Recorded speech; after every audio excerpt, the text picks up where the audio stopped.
너 미쳤어? 당장 카드 한도 늘려놔. 점원이 나를 거지 취급하잖아. 백화점 명품관의 정적을 깨는 시어머니의 도끼 어린 고함. 며느리의 카드로 신우이의 1200만 원짜리 명품백을 사주려던 뻔뻔한 욕망이 결제 직전 정지 버튼 하나에 산산조각 났습니다. 어머니, 남의 카드로 낸 멋은 금방 정지되는 법이에요. 5년 동안 가족이라는 감옥에서 현금 인출기 노릇을 했던 그녀의 서늘한 복수. 닳아버린 구두 굽을 갈아 끼우고 시작된 이 짜릿한 참교육 사연. 지금 들려드립니다. 사연 시작 전 구독 버튼을 눌러주세요. 행복이 가득하실 거예요. 안녕하세요, 시청자 여러분. 오늘은 좀 긴 사연이지만 끝에는 확실하게 복수했으니 끝까지 들어주세요. 이제 시작합니다. 오늘도 어김없이 지하철 환승 통로를 달리는 제 발걸음 소리가 유난히 무겁게만 들리네요. 하루 종일 서류 뭉치와 씨름하고 거래처 전화를 받느라 목이 다 쉬어버린 퇴근길입니다. 어느덧 맞벌이 5년차 중소기업 팀장이라는 직함은 얻었지만 제 어깨 위에 놓인 짐은 줄어들 기미가 보이지 않더군요. 지하철 유리창에 비친 제 모습을 가만히 들여다보았습니다. 화장은 번지고 눈가는 휑한 게 영락없이 삶에 찌든 중년 여성이 서 있더라고요. 문득 발끝으로 시선이 향했습니다. 백화점 세일 때 큰맘 먹고 샀던 가죽 구두는 벌써 굽이 다 닳아서 걸을 때마다 뒤축이 흔들거리고 있었죠. 구두 수선소에 맡겨야지 마음먹은 게 벌써 석 달 전인데 그 몇천 원 아끼겠다고 미루고 미루다 결국 흑어 모양이 됐네요. 남들 눈에는 번듯한 팀장님 소리 듣지만 정작 제 속은 까맣게 타들어간 지 오래였거든요. 집 현관문을 열고 들어서자마자 저를 반기는 건 따뜻한 환영 인사가 아니라 산더미처럼 쌓인 설거지거리였습니다. 남편은 소파에 길게 누워 텔레비전을 보며 낄낄거리고 있더군요. 여보 왔어? 오늘 좀 늦었네. 남편은 고개도 돌리지 않은 채 건성으로 아는 척을 합니다. 응, 회의가 좀 길어졌어. 자기는 저녁 먹었어? 저는 가방을 내려놓으며 겨우 대답했죠. 대충 라면 끓여 먹었지. 아, 맞다. 오늘 어머니한테 전화 왔었어. 그놈의 어머니 소리에 가슴이 철렁 내려앉는 기분이 들었습니다. 어머니가 왜? 무슨 일 있으시대? 저는 코트를 벗다 말고 남편을 쳐다보았어요. 뭐 별건 아니고 요즘 여동생 상견례 준비 때문에 정신없으시잖아. 옷도 좀 사야 하고 가방도 좀 봐야 하는데 돈이 좀 부족하신가 봐. 남편은 대수롭지 않다는 듯 리모컨을 이리저리 돌리며 말했습니다. 그래서 자기 용돈 드리는 거 있잖아. 그걸로 안 되신대? 애인 여동생 시집 보내는 건데 그 정도 돈으로 되겠어? 자기가 쓰는 그 한도 높은 카드 있잖아. 그거 잠깐만 빌려달라고 하시더라고. 제 귀를 의심할 수밖에 없었습니다. 뭐, 내 개인 카드를 빌려달라고? 그건 내 카드고 한도도 엄청 높은 건데? 저는 목소리가 저절로 높아졌죠. 아이, 왜 그래? 어머니가 그거 다 쓰시겠어? 그냥 체면치레용으로 들고만 계시겠다잖아. 사돈댁 만날 때 기죽기 싫으시다고. 남편은 오히려 제가 예민하다는 듯 짜증 섞인 표정을 지었습니다. 당신 진짜 너무하다. 우리 가족 일이잖아. 여동생이 남이야? 당신 하나뿐인 시누이 아니야? 그래도 가족이라서 더 지킬 건 지켜야지. 4명의 카드를 함부로 남한테 주는 게 말이 돼? 남이라니. 우리 엄마랑 동생이 남이야? 당신은 꼭 돈 문제만 나오면 사람이 그렇게 깐깐해지더라. 정그러면 내가 나중에 다 채워 넣을게. 남편의 무책임한 말에 말문이 막히고 말았습니다. 자기가 채워 넣기는커녕 본인 앞가림도 겨우 하는 사람이 무슨 돈으로 채운다는 건지 기가 찼죠. 그때 마치 기다렸다는 듯 제 휴대폰이 요란하게 울려 퍼졌습니다. 화면에는 시어머니라는 글자가 선명하게 떠 있었죠. 심호흡을 한번 크게 하고 전화를 받았습니다. 네, 어머니. 전화하셨어요? 아이고, 우리 며느리 퇴근했니? 고생이 많다, 야. 평소에는 전화 한 통 없으시던 분이 오늘따라 목소리가 꿀을 바른 듯 달콤하더군요. 네, 방금 집에 들어왔어요. 다름이 아니라 내가 내 남편한테 얘기해놨다. 우리 딸 상견례 하는 거 너도 알지? 상대방 집안이 보통 부자가 아니라더라. 시어머니의 본론은 언제나 화려한 미사여구 뒤에 숨어 있었죠. 네, 좋은 곳으로 가신다니 다행이네요. 그래, 다행이지. 근데 이 애미가 채통이 있지. 옷 한 벌 변변치 않아서 쓰겠니? 우리 딸도 명색이 부잣집 며느리로 들어가는데 백 하나는 제대로 된 게 있어야 기가 안 죽지 않겠어? 어머니의 목소리는 점점 당당해지기 시작했습니다. 어머니, 그래서요? 예, 길게 말할 것 없다. 네가 쓰는 그 한도 넉넉한 카드 있잖니. 그거 며칠만 빌려다오. 내가 백화점 가서 필요한 것만 딱 사고 돌려줄게. 너처럼 능력 있는 며느리 뒀는데 이럴 때 덕 좀 봐야지 않겠니? 능력 있는 며느리라는 말이 그토록 차갑게 들릴 수가 없었습니다. 제가 밤낮으로 코피 쏟아가며 번 돈이 시댁 식구들의 체면을 세우는 쌈짓돈으로 취급받는 현실이 서글펐죠. 어머니, 그 카드는 제 카드라 함부로 빌려드리기가 좀 그래요. 최대한 정중하게 거절의 뜻을 밝히려고 노력했습니다. 뭐라고? 너 지금 이 시어미를 못 믿겠다는 거니? 내가 그 돈을 다 써버리기라도 할까봐? 순식간에 어머니의 목소리가 날카롭게 변했습니다. 그런 뜻이 아니라요, 어머니. 됐어. 너 예전에도 내 생일 때 돈 없다고 핑계대더니 이번에도 이럴 거니? 우리 딸 인생이 달린 문제인데 새언니라는 애가 어쩜 그렇게 이기적이야? 전화기 너머로 들려오는 고함에 저는 정신이 아득해졌습니다. 남편은 옆에서 눈치를 보며 저에게 그냥 빌려드려라고 입모양으로 재촉하고 있었죠. 결국 저는 이기지 못하고 고개를 떨구고 말았습니다. 알겠어요, 어머니. 이번 한 번만 빌려드릴게요. 대신 정말 필요한 것만 사셔야 해요. 뭐냐? 역시 우리 며느리밖에 없다. 내가 금방 쓰고 돌려주마. 시어머니는 만족스러운 듯 쾌재를 부르며 전화를 끊으셨습니다. 전화가 끊긴 뒤 거실에는 정적만이 감돌았죠. 제 손에 쥐어진 휴대폰이 차갑게 식어가는 동안 제 마음도 덩달아 얼어붙는 것 같았습니다. 소파 구석에 놓인 제 낡은 구두가 유난히 초라해 보였습니다. 나는 국갈 돈 5,000원이 아까워 석 달을 버텼는데 어머니는 그 카드로 무엇을 꿈꾸고 계신 걸까요?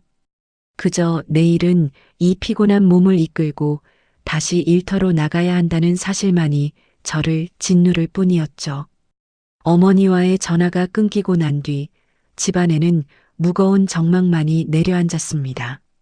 제 손바닥 위에 놓인 얇고 차가운 신용카드가 마치 뜨거운 불덩이라도 되는 양 손끝이 화끈거렸죠. 남편은 소파에서 일어나 제 곁으로 다가오더니 제 손에 들린 카드를 슥 훑어보더군요. 여보, 잘 생각했어. 엄마도 오죽하면 당신한테 전화를 하셨겠어? 남편의 목소리에는 안도감이 섞여 있었지만 제 마음을 어루만져주는 따뜻함은 눈꽃만큼도 없었습니다. 잘 생각하긴 뭘 잘 생각해? 당신은 내 마음이 어떨지 단 한 번이라도 고민해봤어? 저는 카드를 쥔 손에 힘을 꽉 주며 남편을 쏘아보았습니다. 아니, 당신은 왜 자꾸 일을 크게 만들어? 엄마가 그거 가지고 도망이라도 가신대? 돈이 문제가 아니잖아. 이건 내 명의의 카드고 내가 피땀 흘려번 내 돈이야. 그걸 왜 어머니가 마음대로 쓰시냐고. 아이 참, 우리 엄마가 남이야? 당신은 꼭 이럴 때 보면 우리 식구들을 남보다 못하게 대하더라. 은지 시집 가는 거 우리 집안 경사잖아. 남편은 동생 이름을 들먹이며 저를 오히려 속 좁은 사람으로 몰아세웠습니다. 경사지. 축하할 일인 거 알아. 근데 그 축하를 왜 내 비상금 카드로 해야 하냐고. 당신이 동생 위해서 따로 모아둔 돈 없어? 제 물음에 남편은 슬그머니 고개를 돌리며 웅얼거렸습니다. 내가 돈이 어디 있어.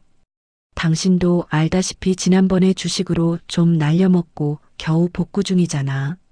그러니까 더 문제지. 당신은 한 푼도 못 보태면서 왜 생색은 내 카드로 내냐고.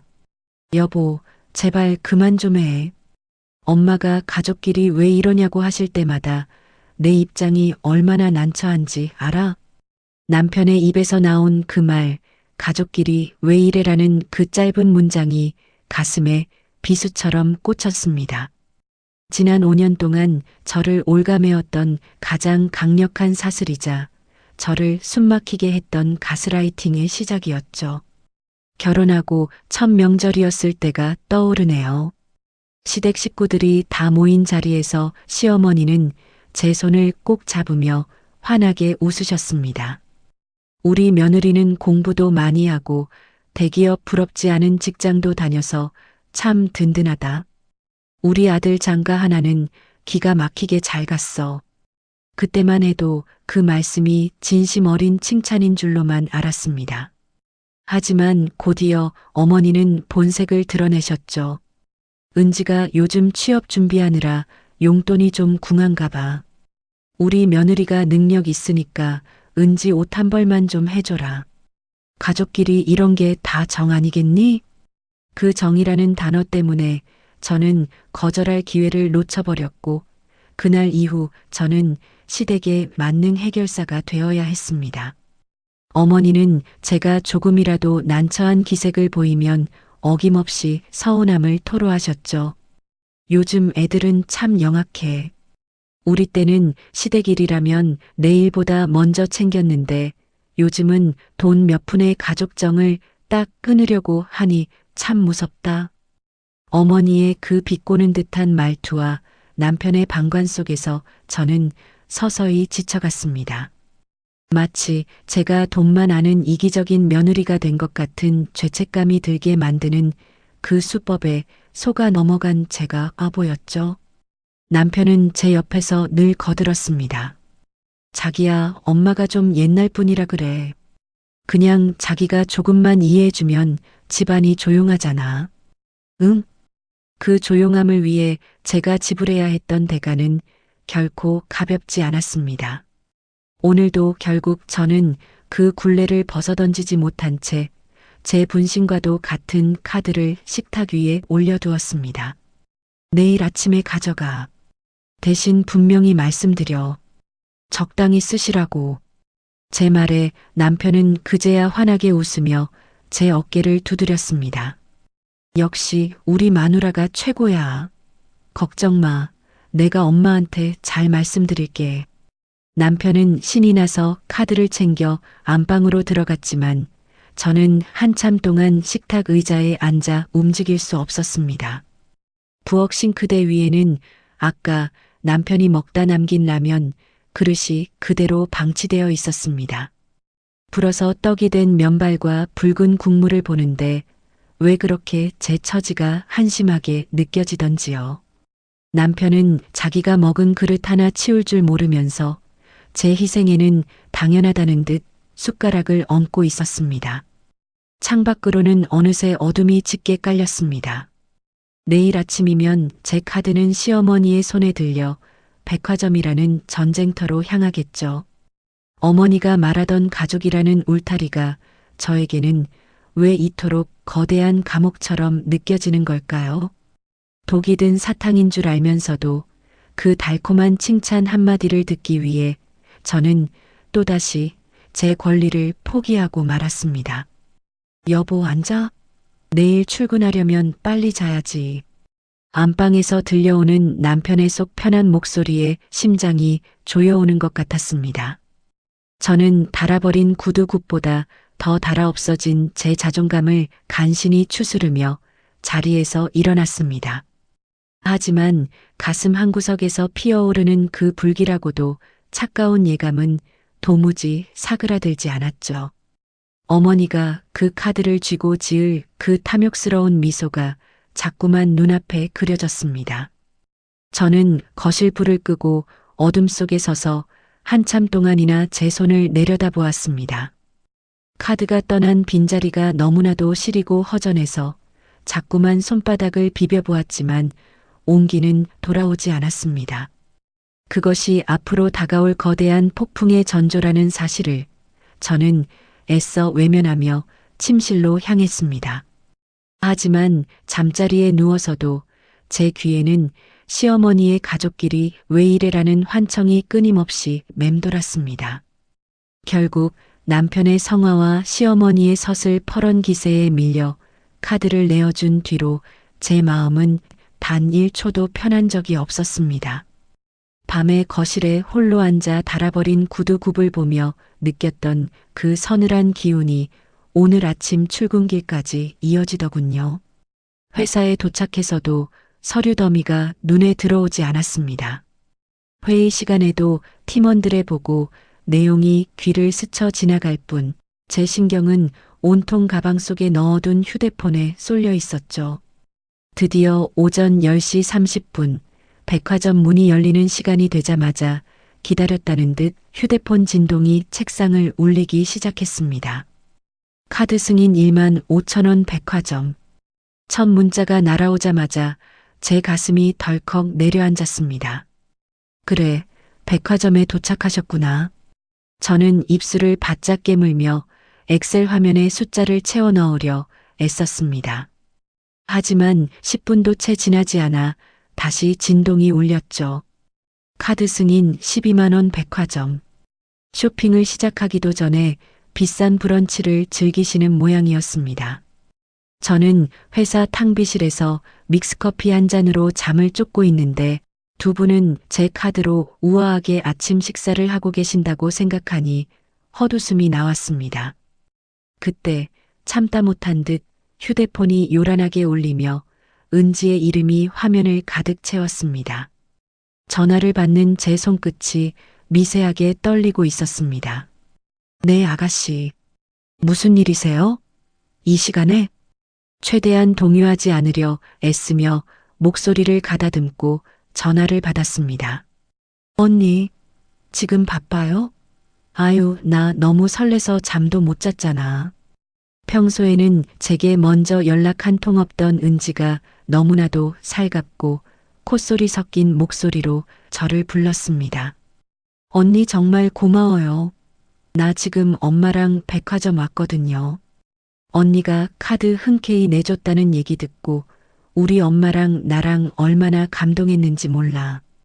은지의 들뜬 목소리에 제 미간은 저절로 찌푸려졌습니다. 그래요. 결혼도 축하드려요. 어머니 옷은 좀 골라보셨어요? 네, 고마워요, 언니. 사실은 내가 정말 하고 싶은 말이 있어서 전화했어요. 갑자기 낮아진 은지의 톤에 저는 직감했습니다. 이제부터가 저들의 진짜 목적지가 어디인지를 알려주는 신호탄이라는 것을요. 뭔데요? 말씀해 보세요. 나 이번에 상견례하는 자리 상대방 집안이 장난 아니라는 거 오빠한테 들었죠? 시댁들 분들이 강남에서도 알아주는 자산가들이래요. 은지는 자랑 섞인 한숨을 내쉬며 말을 이어갔습니다. 그런데 내가 들고 나갈 가방이 마땅치 않아서 친구들한테 물어보니까 다들 명품 하나쯤은 있어야 기 안 죽는다고 하더라고요. 은지의 말에 제 심장이 쿵쾅거리기 시작했습니다. 어제 시어머니가 분명히 가방 하나는 제대로 된 게 있어야 한다고 말씀하셨을 때 저는 그게 적당한 수준의 브랜드인 줄로만 알았습니다. 가방? 아가씨 저번에 생일 때 내가 사준 거 있잖아요. 그것도 꽤 좋은 브랜드 아니었니? 아직 새 거일 텐데. 아이, 언니. 그건 그냥 일반 브랜드고. 내가 말하는 건 진짜 명품 있잖아요. 고급 백화점에 있는 거. 은지의 목소리는 이제 당당함을 넘어 당연하다는 듯한 요구로 바뀌어 있었습니다. 아가씨, 그건 너무 비싸지 않을까요? 언니, 나 이번이 마지막이잖아요. 나 이 집안에 시집 잘 가면 언니한테도 좋은 거 아니에요? 사돈댁에서 나 우습게 보면 언니 체면도 말이 아닐 텐데. 신우이 은지는 마치 저를 위하는 척 교묘하게 제 약점을 파고들며 저를 압박해 왔습니다. 내가 뭐 매달 사달라는 것도 아니고 딱 이번 한 번만 도와달라는 거예요. 우리 엄마도 옆에서 그래도 언니한테 전화 한 통하라고 해서 했어요. 사도 되죠? 저는 화를 억누르며 책상 위에 놓인 서류 파일을 꽉 쥐었습니다. 아가씨, 그건 제 카드인데 그걸 들고 이렇게 갑자기 명품관에 가버리면 어떡해? 에이, 언니 팀장이잖아요. 한도 높은 거 다 알아요. 나 딱 하나만 고를게. 응? 언니가 나 가방 하나 사줬다고 하면 우리 예비 시댁에서도 언니 엄청 대단하게 볼걸요? 은지는 끈질기게 저를 물고 늘어졌습니다. 대답을 주저하는 사이 은지는 아예 확인 사살이라도 하려는 듯 사진 한 장을 메시지로 보냈습니다. 화면을 확인하니 이름만 대면 누구나 아는 명품 브랜드의 로고가 박힌 화려한 가방 사진이었죠. 가격표는 보이지 않았지만 그 가방 하나가 제 몇 달치 월급과 맞먹는다는 것쯤은 단번에 알 수 있었습니다. 언니, 나 이거 메고 상견례 나가면 진짜 예쁘겠죠? 나 오늘 이거 안 사면 잠 못 잘 것 같아. 엄마도 이게 제일 잘 어울린대. 아가씨, 그건 너무 무리예요. 그 가격이면 우리가 몇 달을 생활할 수 있는 돈인데.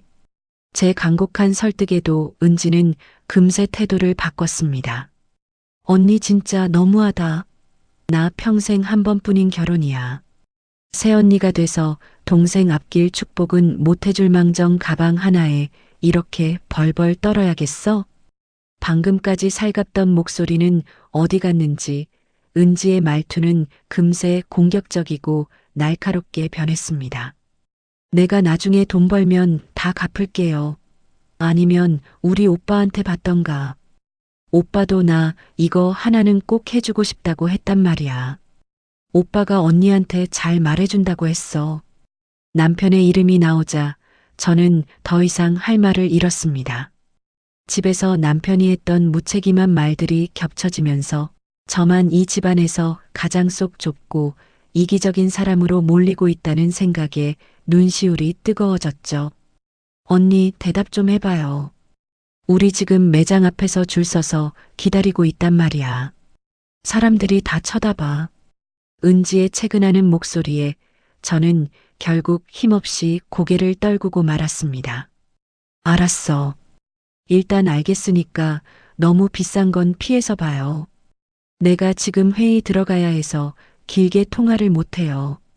제 입에서 나간 그 나약한 승낙이 어떤 결과를 초래할지도 모른 채 저는 항복 선언을 하고 말았습니다. 와, 역시 우리 언니가 최고야. 사랑해요, 언니. 내가 이 은혜 평생 안 잊을게. 은지는 환호성을 지르며 전화를 끊었습니다. 통화가 끝난 휴대폰의 매끄러운 화면이 유난히 차갑고 낯설게 느껴졌습니다. 저는 멍하니 책상 위에 놓인 업무 서류들을 내려다보았습니다. 한자 한자 적힌 숫자와 글자들이 마치 저를 비웃으며 일렁거리는 것 같았습니다. 내가 왜 이렇게까지 살아야 하나, 왜 내 돈을 쓰면서도 이렇게 비굴해져야 하나 하는 자괴감이 파도처럼 밀려왔습니다. 오전 업무는 그야말로 엉망진창이었습니다. 부하 직원이 가져온 결제 서류에 오타가 난 것도 발견하지 못할 만큼 제 정신은 백화점 1층 명품관 어딘가를 떠돌고 있었죠. 점심시간이 되었지만 입맛이 전혀 없었습니다. 동료들이 맛집에 가자며 저를 부르는 소리도 들리지 않을 만큼 제 속은 이미 시커멓게 타버린 뒤였으니까요. 오후가 되자 은지에게서 또 연락이 올까봐 휴대폰을 아예 뒤집어 놓았습니다. 하지만 뒤집어 놓은 휴대폰 아래로 책상을 타고 전해지는 진동이 느껴질 때마다 제 심장은 바닥으로 툭툭 떨어지는 것 같았습니다. 은지가 백화점을 누비며 제 카드를 내밀 때마다 느낄 그 정체 모를 승리감과 희열을 상상하니 온몸에 소름이 끼쳤습니다. 저에게는 피 같은 돈이고 달아버린 구두 굽 5천 원을 아끼기 위해 석 달을 버티게 만든 눈물의 결정체인데 말이죠. 어머니와 은지에게 제 카드는 그저 무한히 쏟아지는 화수분이고 자신들의 자격지심을 채워줄 편리한 도구에 불과했던 걸까요? 화려한 백화점 조명 아래에서 거울을 보며 우아한 척 웃고 있을 두 사람의 모습이 잔상처럼 남아 저를 괴롭혔습니다.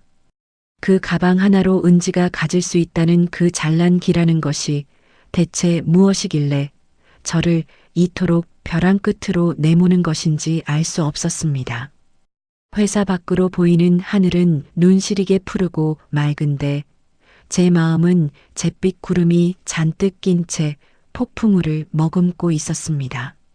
한번 물꼬를 터준 저들의 욕망이 어디까지 뻗어나갈지 저는 감히 짐작조차 할 수 없었죠. 단순히 가방 하나로 끝날 문제가 아니라는 불길한 예감이 머릿속을 떠나지 않았습니다. 저는 애써 머리를 흔들며 다시 서류에 집중하려 했지만 이미 연필을 쥔 손끝은 미세하게 떨리고 있었습니다. 제 인생이 제 것 같지 않고 누군가에게 통째로 저당 잡힌 것 같은 비참함이 목구멍까지 차올라 숨을 쉬기조차 힘들었습니다. 그렇게 5년차 맞벌이 부부의 평범해야 할 오후는 소리 없는 비명과 억울함으로 가득 채워지고 있었습니다. 저 멀리 백화점에서 들려오는 듯한 시어머니의 만족스러운 웃음소리가 자꾸만 환청처럼 제 귀를 때리고 있었습니다. 그 소리는 제 인내심의 끈이 서서히 끊어져 가고 있다는 경고음이기도 했습니다. 오후 업무가 시작되었지만 제 책상 위에 놓인 휴대폰은 쉴 새 없이 진동하며 제 심장을 갉아먹고 있었습니다. 이미 은지와의 통화로 기운이 다 빠져버렸는데 이제는 본격적인 약탈의 시작을 알리는 문자 메시지들이 융단 폭격처럼 쏟아지더군요. 카드 승인 85만 원 여성복. 첫 번째 고액 결제 문자가 뜨는 순간 저는 숨이 턱 막히는 기분을 느꼈습니다. 분명히 어제는 옷 한 벌이라고 하셨는데 옷 한 벌에 85만 원이라니요. 제가 입고 있는 이 낡은 재킷은 3년 전 2월 상품으로 5만 원 주고 산 건데 말이죠. 멍하니 화면을 바라보고 있는데 5분도 지나지 않아 다시 진동이 울렸습니다. 카드 승인 42만 원 명품 제화. 구두 매장이었습니다. 제 발끝에 신겨진 굽이 다 닳아 걸을 때마다 뒤축이 흔들거리는 그 구두가 떠올라 눈시울이 뜨거워졌습니다. 저는 5천 원이 아까워 석 달을 버텼는데 어머니는 제 카드로 망설임 없이 40만 원짜리 구두를 긁으셨더군요. 참다 못한 저는 화장실로 달려가 남편에게 전화를 걸었습니다. 신호음이 몇 번 울리기도 전에 남편의 평온한 목소리가 들려왔습니다. 여보. 왜? 한창 바쁠 시간 아니야? 여보, 지금 문자 오는 거 보고 있어? 어머니가 지금 내 카드로 얼마를 쓰시는지 알고 있냐고.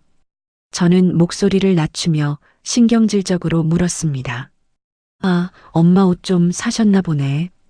왜 그렇게 예민하게 그래? 남편의 그 무신경한 대답에 저는 기가 차서 헛웃음이 나왔습니다. 예민? 지금 옷이랑 구두 합쳐서 벌써 130만 원이 넘었어. 이게 지금 옷 한 벌이야? 아이 참, 자기도 참 빡빡하다. 상견례 때 머리부터 발끝까지 맞춰야지. 옷만 딸랑 입고 가. 엄마 평소에 검소하시잖아. 이번 한 번만 눈 감아주면 안 돼? 검소? 내 카드로 명품 구두 긁는 게 검소한 거야? 당신은 내가 이 돈 버느라 얼마나 고생했는지 진짜 몰라서 그래. 저는 화장실 칸 안에서 입술을 깨물며 눈물을 참았습니다. 여보, 당신 진짜 너무하다. 우리 엄마가 남의 돈 쓰는 것도 아니고 며느리 카드 좀 쓴다는데 그게 그렇게 아까워? 남편은 오히려 제가 이기적이라는 듯 혀를 찼습니다. 며느리 카드가 아니라 내 피 같은 돈이야. 당신이 주식으로 날린 돈 메우고 남은 내 마지막 비상금이라고. 야, 당신 말 다 했어? 왜 또 옛날 얘기를 꺼내? 내가 안 갚는데? 나중에 돈 벌어서 다 준다니까 그러네. 남편은 제 아픈 곳을 건드리자마자 목소리를 높이며 화를 내기 시작했습니다. 당신이 언제, 그 나중이 언제인데? 지금 당장 내 카드값은 어떻게 할 거냐고. 몰라. 엄마가 다 쓰시고 나면 내가 어떻게든 할 테니까 전화 끊어. 쪽팔리게 진짜. 남편은 일방적으로 전화를 끊어버렸습니다. 뚜뚜 소리만 들리는 휴대폰을 쥐고 저는 한참 동안 화장실 바닥만 내려다보았습니다. 남편에게 저는 그저 돈을 벌어다주는 기계에 불과했던 걸까요? 자신의 어머니와 동생의 허영심을 채워주기 위해 제 자존심은 짓밟혀도 상관없다는 그 태도에 가슴이 갈기갈기 찢어지는 것 같았습니다. 다시 자리로 돌아왔을 때 팀원들이 저를 힐끗거리며 눈치를 보고 있었습니다. 팀장님, 안색이 너무 안 좋으세요. 어디 몸이라도 안 좋으신 거 아니에요? 후배 직원이 걱정스럽게 물었지만 저는 겨우 고개를 저으며 억지 미소를 지었습니다. 아니에요, 괜찮아요. 잠시 개인적인 용무가 좀 있어서. 계속 회의 자료 검토하죠. 서류에 적힌 숫자들을 보려 했지만 자꾸만 숫자들이 겹쳐 보였습니다. 제 머릿속에는 오직 하나, 백화점 명품관을 향해 당당하게 걸어가는 시어머니와 은지의 모습뿐이었죠. 그리고 드디어 올 것이 왔다는 듯 휴대폰이 그 어느 때보다 길게 진동했습니다. 카드 승인 150만 원 명품관. 제 손이 부르르 떨렸습니다. 150만 원. 이건 옷이나 구두 수준이 아니었습니다. 은지가 말했던 그 가방을 사기 위해 결제를 진행한 것 같았습니다. 심장이 미친 듯이 뛰기 시작했습니다. 이건 단순히 돈의 문제가 아니라 저를 무시하고 제 노동의 가치를 우습게 여기는 그들의 횡포였습니다. 저는 책상 밑으로 손을 집어넣어 주먹을 꽉 쥐었습니다. 손톱이 손바닥을 파고드는 통증이 느껴졌지만 가슴 속에서 치밀어 오르는 분노에 비하면 아무것도 아니었죠. 다시 은지에게서 메시지가 왔습니다. 언니, 이거 봐요. 나 이거 매보니까 진짜 찰떡이죠? 엄마가 이 정도는 들어야 시댁에서 대접받는데요. 사진 속 은지는 수백만 원짜리 백을 어깨에 메고 거울 앞에서 온갖 포즈를 취하고 있었습니다. 그 옆에는 새 옷을 쫙 빼입은 시어머니가 만족스러운 듯 팔짱을 끼고 고개를 끄덕이고 계셨죠. 두 사람의 얼굴에는 그 어떤 미안함도 고마움도 찾아볼 수 없었습니다. 그저 제 카드를 당연한 전리품처럼 여기며 승리감에 도취한 모습뿐이었습니다. 아, 저 사람들에게 나는 가족이 아니었구나. 그 차가운 깨달음이 머릿속을 스쳐 지나갔습니다. 저는 5년 동안 이들을 위해 제 삶을 깎아먹으며 버텨왔는데 저들은 제 고열을 빨아 화려한 껍데기를 두르는 데만 혈안이 되어 있었죠. 사무실 창밖으로 노을이 지기 시작했습니다. 퇴근 시간이 다가오고 있었지만 저는 집에 가기가 두려웠습니다. 집에 가면 또다시 가족끼리 왜 그러냐며 저를 몰아세울 남편과 전리품을 챙겨 돌아와 기세등등하게 자랑을 늘어놓을 시댁 식구들이 기다리고 있을 테니까요. 저는 멍하니 제 휴대폰 화면을 내려다보았습니다. 카드 앱을 열어 실시간 결제 내역을 확인하니 벌써 총액이 300만 원을 육박하고 있었습니다. 제 한 달 월급이 고스란히 그들의 몇 시간 쇼핑으로 날아가 버린 셈이었죠. 허탈함과 분노가 뒤섞여 목구멍이 꽉 막힌 것 같았습니다. 제 비상금 카드는 이제 저를 지켜주는 방패가 아니라 저를 찌르는 칼날이 되어 돌아와 있었습니다. 호랑이 굴로 들어간 제 카드가 갈기갈기 찢기는 소리가 환청처럼 들려왔습니다. 팀원들이 하나둘 퇴근 인사를 건네며 사무실을 빠져나갔습니다. 팀장님, 퇴근 안 하세요? 먼저 들어가 보겠습니다. 네, 조심히들 가요. 텅 빈 사무실에 홀로 남은 저는 어둠 속에 잠긴 제 구두를 내려다보았습니다. 굽이 다 닳아 비뚤어진 그 구두가 마치 제 일그러진 삶을 대변하는 것 같아 눈물이 핑 돌았습니다. 하지만 지금은 울고 있을 때가 아니라는 생각이 들었습니다. 무언가 잘못되어도 단단히 잘못되었다는 확신이 제 온몸을 지배하기 시작했죠. 저는 짐을 챙겨 일어섰습니다. 엘리베이터 거울에 비친 제 모습은 여전히 초라했지만 눈빛만큼은 아까와는 조금 달랐습니다. 가슴 깊은 곳에서 차갑고 단단한 결심 같은 것이 고개를 들고 있었거든요. 백화점 조명 아래서 축제를 즐기고 있을 그들의 웃음소리가 멀리서 들려오는 것 같았습니다. 그 웃음소리가 커질수록 제 마음속의 폭풍우도 더욱 거세게 몰아치고 있었습니다. 저는 지하철역을 향해 묵묵히 걸음을 옮겼습니다. 절뚝거리는 제 구두 소리가 오늘따라 유난히 규칙적이고 단호하게 들려오더군요. 무거운 공기가 제 어깨를 눌러왔지만 저는 더 이상 고개를 숙이지 않았습니다. 앞으로 닥칠 일들이 무엇이든 이제는 피할 수 없다는 것을 본능적으로 느끼고 있었습니다. 밤 공기가 유난히 차갑게 피부에 닿는 퇴근길이었습니다. 지하철 환승역의 차가운 인파 속을 헤치며 걷는 내내 제 손에 쥐린 휴대폰은 마치 살아있는 생물처럼 계속해서 떨리고 있었습니다.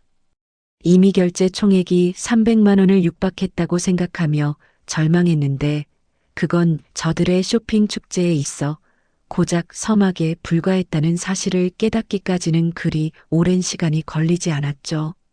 카드 승인 185만 원 명품관. 덜컹거리는 지하철 안에서 이 문자를 확인하는 순간 제 눈앞이 순식간에 하얗게 번졌습니다. 아까 150만 원을 긁었을 때 이미 가방을 샀다고 생각했는데 또다시 185만 원이라니요. 가방 하나로 모자라 다른 액세서리를 산 것인지 아니면 더 비싼 모델로 바꾼 것인지 알 길은 없었지만 한 가지는 확실했습니다. 저들에게 제 카드는 이제 공짜 돈이 나오는 마법의 지팡이가 되어버렸다는 사실이었죠. 저는 비틀거리는 몸을 겨우 추스르며 열차 문 옆에 기대어 섰습니다. 주변 사람들의 즐거운 대화 소리가 마치 먼 나라 이야기처럼 아득하게 들려오더군요. 내 5년이, 내 피땀 섞인 5년이 저렇게 한순간에 조각나고 있구나. 속으로 수없이 되뇌며 입술을 깨물었지만 휴대폰의 진동은 자비가 없었습니다. 카드 승인 62만 원 백화점 화장품, 카드 승인 28만 원 백화점 건강식품. 이제는 대놓고 본인들 쓰고 싶은 것들을 종류별로 담고 있는 모양이었습니다. 화장품 60만 원이라니 저는 샘플 화장품을 모았으면서 백화점 매대 근처에는 가보지도 못했는데 말이죠. 건강식품은 또 누구를 위한 것일까요? 상견례 때 사돈댁에 잘 보이고 싶다며 제 카드로 생색을 낼 시어머니의 얼굴이 떠올라 구역질이 났습니다. 어느덧 집 근처 역에 도착해 개찰구를 빠져나오는데 밤 공기가 유난히 날카롭게 뺨을 스쳤습니다. 터벅터벅 집을 향해 걷는 길, 가로등 불빛 아래 비친 제 그림자가 너무나도 처량해 보이더군요. 현관문에 도어락 번호를 누르는 손가락에 힘이 들어가지 않아 두어 번 실수를 하고서야 겨우 집 안으로 들어설 수 있었습니다. 집안은 여전히 엉망이었습니다. 남편은 퇴근하고 돌아온 저를 보며 소파에서 몸을 살짝 일으키더니 대수롭지 않게 한마디를 던졌습니다. 왔어? 자기야, 근데 아까부터 문자 왜 그렇게 많이 와? 엄마가 좀 많이 쓰시긴 하나 보네. 남편의 목소리는 너무나도 평온했습니다. 마치 남의 집 불구경이라도 하는 사람처럼 그 어떠한 죄책감이나 미안함도 담겨 있지 않았죠. 여보, 지금 이게 좀 많이 수준이야? 당신 문자 제대로 보긴 했어? 저는 가방을 바닥에 내팽개치며 남편 앞에 섰습니다. 아이, 왜 또 화를 내고 그래? 은지 시집 가는데 엄마가 좀 기분 내시는 거겠지. 기분? 지금 벌써 600만 원이 넘었어. 600만 원이라고. 제 비명 섞인 외침에 남편은 그제야 조금 당황한 듯 리모컨을 내려놓았습니다. 600? 아, 그 정도나 됐나? 엄마가 좀 과하시긴 했네. 과해? 당신은 지금 이 돈이 어디서 나오는지 진짜 몰라. 우리가 5년 동안 숨가쁘게 달려오면서 내가 어떻게 모은 돈인지 잊었냐고. 알아, 아는데. 그렇다고 이미 긁은 걸 어떡해? 상견례 잘 마치고 나면 내가 나중에 채워 넣는다니까 그러네. 당신이 무슨 돈으로. 당신 지난달에도 카드값 못 메워서 나한테 손 벌렸잖아. 당신 주식계좌 깡통인 거 내가 모를 줄 알아? 제 폭로에 남편의 얼굴이 순식간에 불그락푸르락 변했습니다.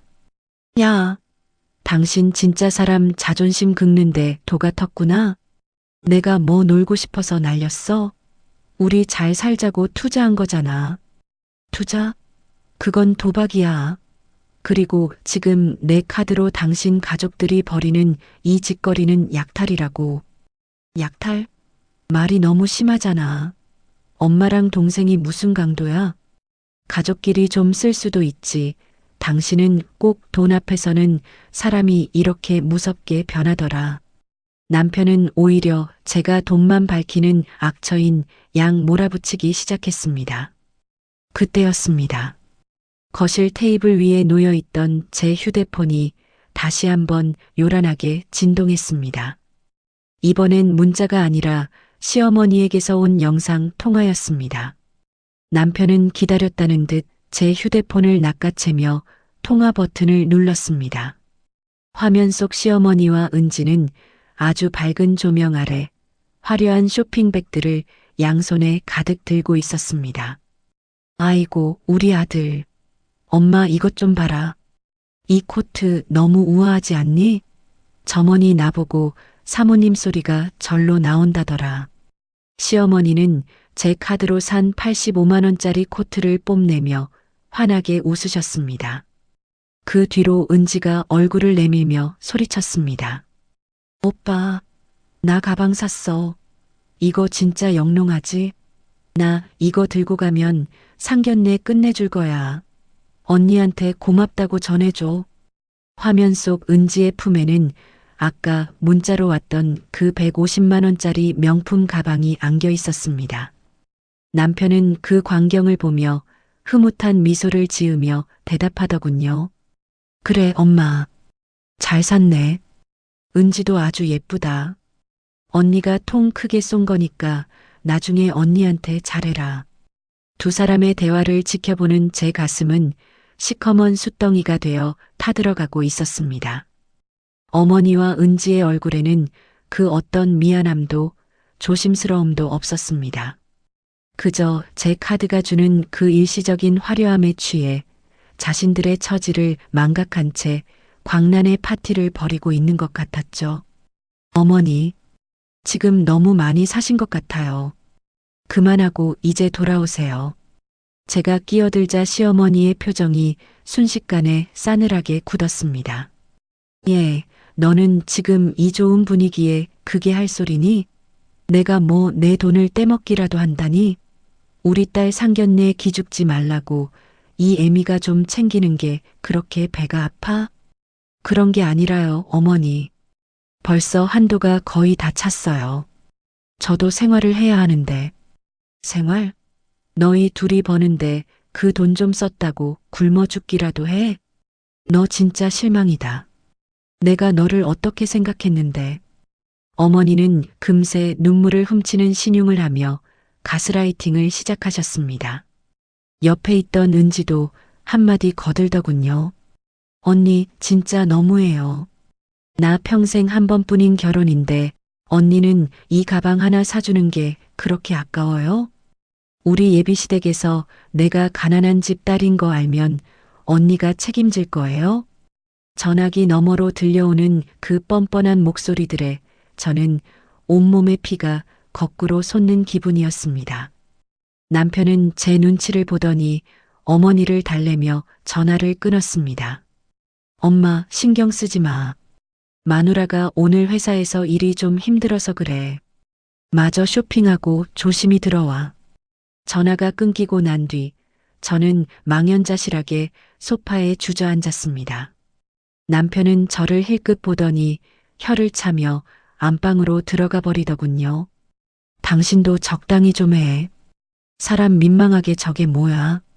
텅 빈 거실에는 정적만이 감돌았지만 제 손목의 시계는 여전히 째깍거리며 시간을 흘려보내고 있었습니다. 어머니와 은지는 지금 백화점이 문을 닫기 직전에 라스트 스퍼트를 올리고 있겠죠. 제 휴대폰 화면에는 여전히 결제 총액 645만 원이라는 숫자가 선명하게 박혀 있었습니다. 그 숫자는 단순히 돈의 액수가 아니었습니다.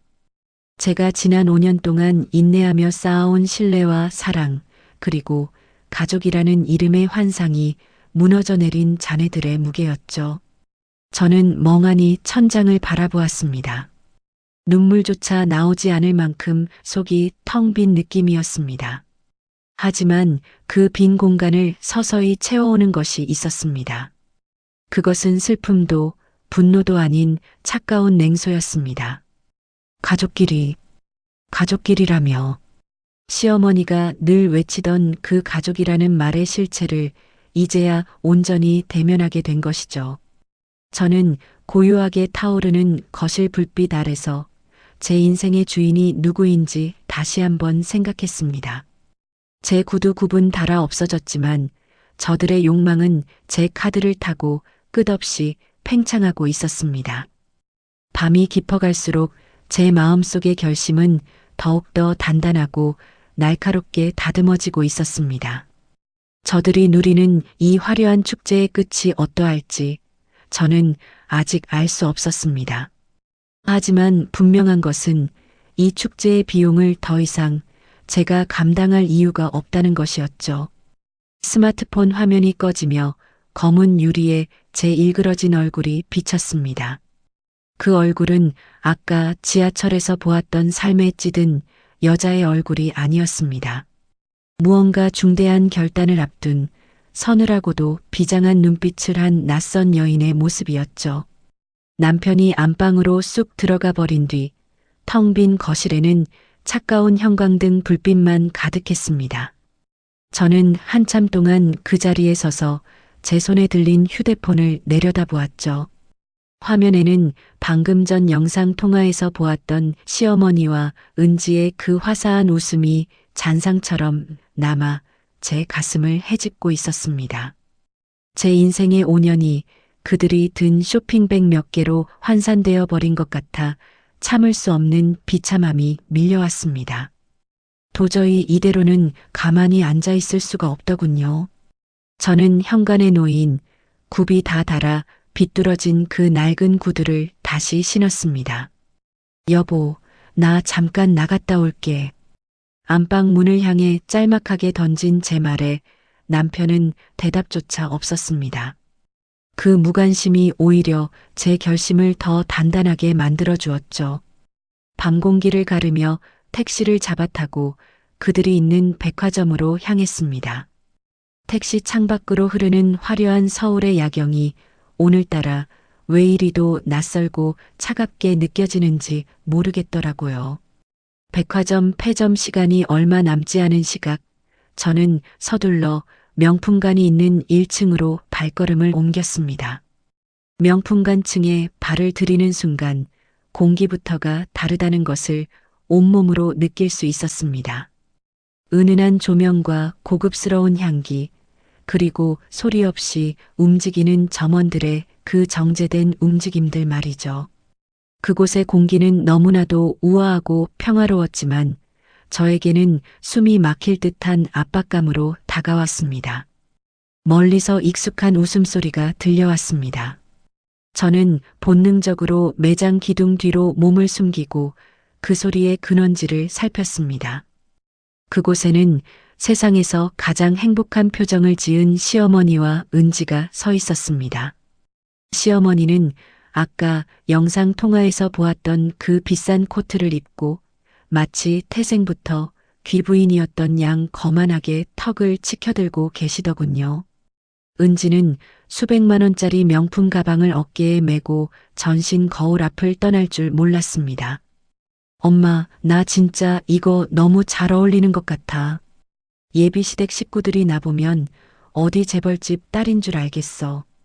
은지의 그 들뜬 목소리가 넓은 매장 안에 울려 퍼졌습니다. 오냐, 오냐. 우리 딸이 어디가 어때서? 이 정도는 걸쳐줘야 그 집구석에서도 너를 함부로 못 보는 법이야. 시어머니는 은지의 가방을 매만지며 연신 만족스러운 듯 고개를 끄덕이셨죠. 근데 엄마, 언니 괜찮겠지? 은지의 말에 시어머니는 코웃음을 치며 대답하셨습니다. 야, 걱정 마라. 걔가 성격이 깐깐해서 그렇지. 지 남편 앞길 막을 애는 아니야. 내가 다 방법이 있다니까. 시어머니의 목소리에는 저를 완벽하게 통제하고 있다는 자신감이 가득했습니다. 걔는 그냥 우리 아들기 살려주는 소모품이나 다름없어. 돈 좀 벌어온다고 유세 떨긴 해도 결국 우리 집안 며느리 아니니? 가족끼리 좀 쓰겠다는데 지가 어쩔 거야. 기둥 뒤에서 그 말을 듣는 순간 제 심장이 바닥으로 곤두박질 치는 기분이었습니다. 소모품. 제가 지난 5년 동안 시댁 식구들을 위해 헌신했던 모든 시간들이 그 한 단어로 요약되어 버렸습니다. 저는 그들에게 존중받아야 할 가족이 아니라 필요할 때마다 꺼내 쓰는 편리한 도구에 불과했던 것이죠. 은지는 깔깔거리며 시어머니의 팔짱을 끼고 다른 진열대로 향했습니다. 맞아, 언니는 좀 멍청한 구석이 있어. 아까도 그렇게 몰아붙이니까 결국 사라고 하잖아. 오빠도 내 편인데 뭐. 그래, 은지야. 이럴 때 싹 다 긁어둬야 해. 상견례 때 내 체면 세우는 게 우리 집안 제일 큰일인데 그깟 돈 몇 푼이 문제겠니? 두 사람의 대화는 거침이 없었습니다. 점원들은 그들의 대화를 들었는지 못 들었는지 그저 비즈니스적인 미소를 지으며 새로운 상품을 권하고 있었죠. 저는 그 화려한 조명 아래서 축제를 벌이는 두 사람을 보며 제가 신은 낡은 구두를 내려다보았습니다. 명품 매장의 대리석 바닥 위에 놓인 제 구두는 너무나도 초라하고 이질적이었습니다. 마치 제 인생 자체가 이 화려한 풍경 속에 잘못 끼어 들어간 오점처럼 느껴지더군요. 가슴 깊은 곳에서 뜨거운 무언가가 울컥하고 치솟아 올랐지만 저는 입술을 깨물며 참아냈습니다. 지금 여기서 울음을 터뜨리는 것은 저들을 도와주는 꼴밖에 되지 않는다는 사실을 잘 알고 있었거든요. 시어머니는 이제 아예 매장 한가운데 놓인 소파에 앉아 다리를 꼬고 앉으셨습니다. 점원 아가씨, 여기 이 가방이랑 어울리는 지갑도 좀 보여줘봐요. 우리 딸 시집 가는데 세트로 맞춰줘야지. 어머니의 당당한 요구에 점원은 얼른 고급스러운 벨벳 위에 지갑들을 나열했습니다. 은지는 눈을 반짝이며 지갑 하나하나를 만져보았고 시어머니는 마치 본인의 돈을 쓰는 양 호탕하게 웃으셨죠. 저들이 지금 쓰고 있는 그 돈은 제가 야근 수당을 모으기 위해 밤늦게까지 사무실 불을 밝히며 얻은 결실이었습니다. 제가 먹고 싶은 것 참아가며 사고 싶은 옷 한 벌 밀어가며 악착같이 지켜온 제 자존심이었습니다. 그런 제 노력을 저들은 한순간의 유의를 위해 갈기갈기 찢어발기고 있었습니다. 엄마, 지갑까지 하면 진짜 금액이 엄청날 텐데. 언니 카드 한도 넘는 거 아냐? 은지가 조금 불안한 듯 묻자 시어머니는 여유롭게 대답하셨습니다. 걔 카드 한도 내가 대충 안다. 아직 여유 있어. 그리고 넘으면 어떠니? 어머니는 도대체 무엇을 믿고 저렇게 당당하신 걸까요? 결국 제가 모든 것을 짊어지게 될 것이라는 사실을 어머니는 너무나도 당연하게 여기고 계셨습니다. 저는 기둥 뒤에서 서서히 몸을 일으켰습니다. 더 이상 이 추악한 광경을 지켜볼 기운조차 남아있지 않았습니다. 하지만 마음 한구석에서는 예전과는 다른 서늘한 냉기가 감돌기 시작했습니다. 슬픔은 이미 분노를 넘어선 차가운 이성으로 변해 있었죠. 저들이 믿고 있는 그 가족이라는 방패가 얼마나 허술한 것인지 제가 직접 보여줘야겠다는 생각이 들었습니다.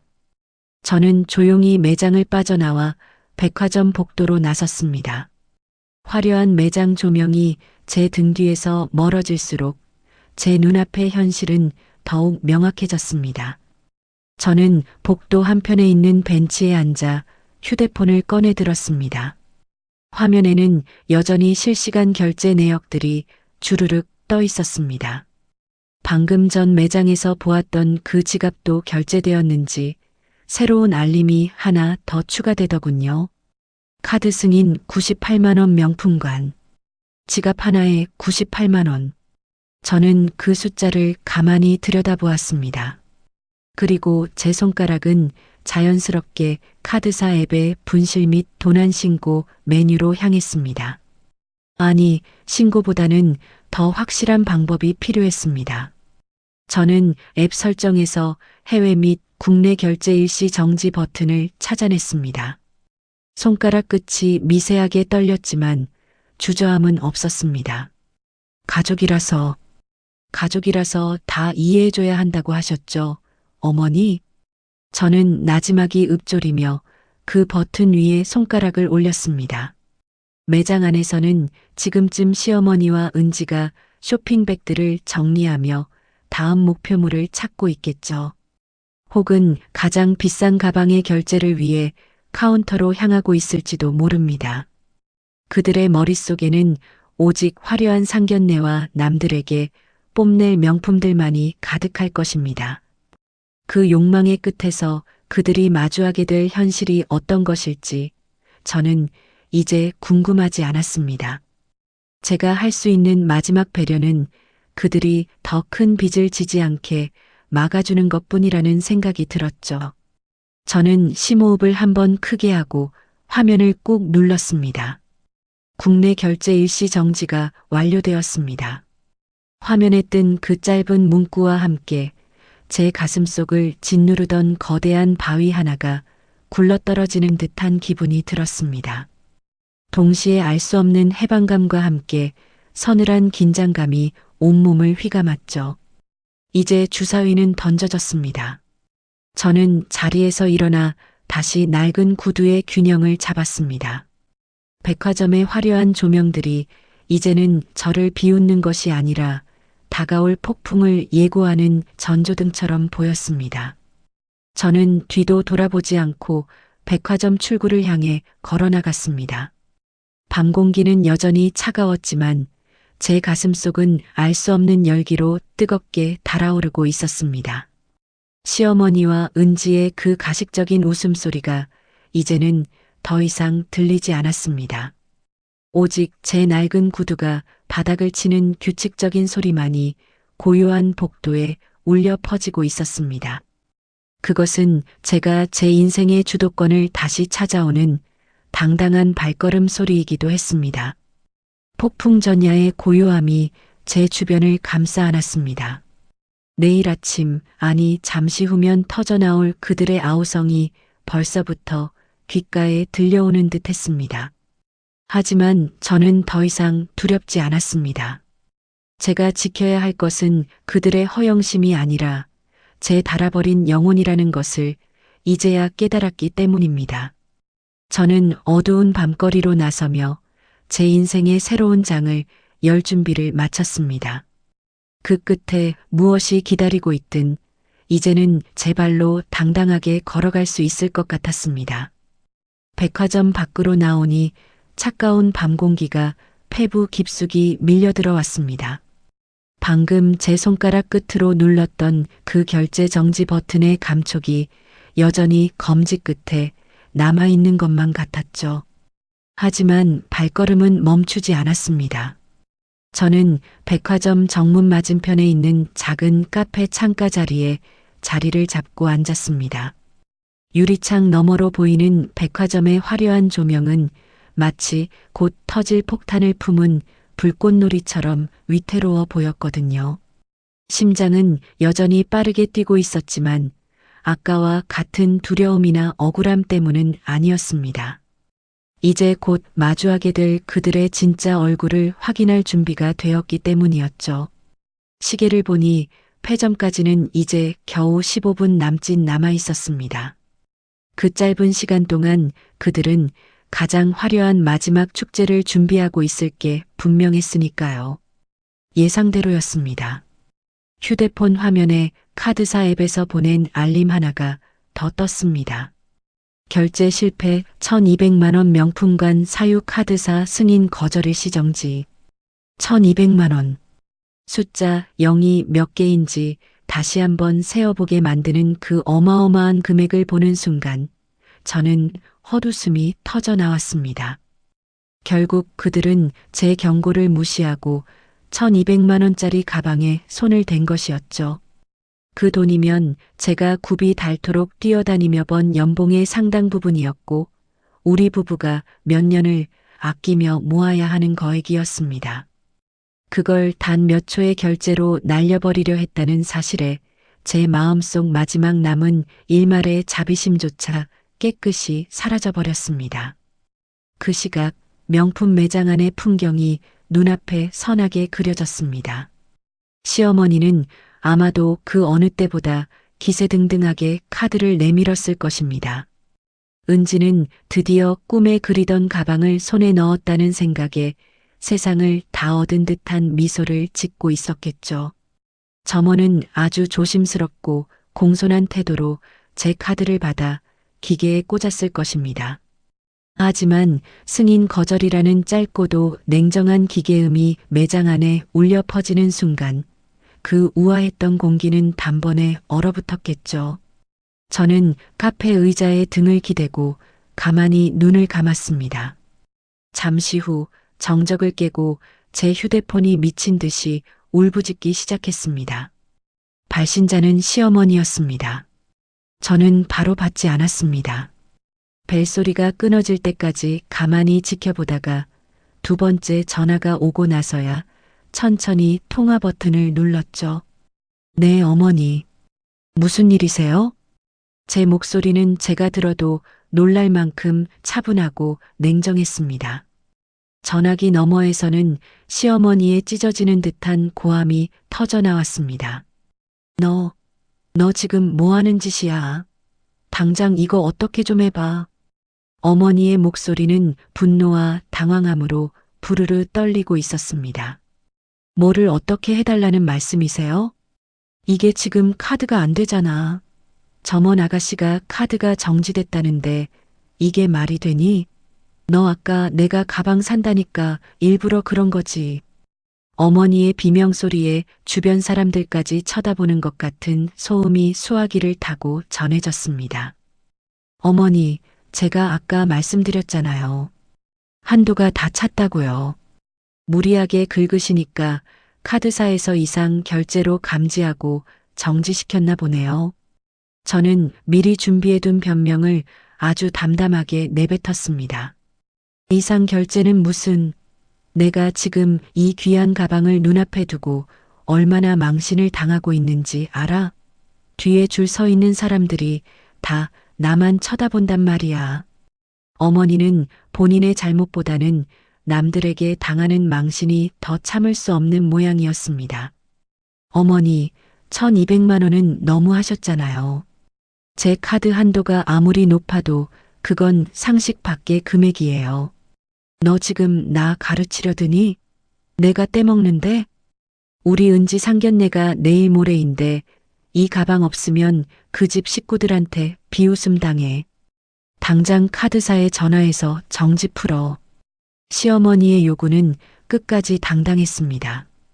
옆에서 은지가 울먹이며 징징거리는 소리도 들려왔습니다. 언니, 나 진짜 이거 아니면 안 된단 말이야. 점원 언니가 지금 이상한 눈으로 봐요. 빨리 어떻게 좀 해줘요. 은지의 목소리는 이제 애원이 아니라 협박에 가까웠습니다. 아가씨, 미안하지만 지금 시간엔 저도 어떻게 할 방법이 없네요.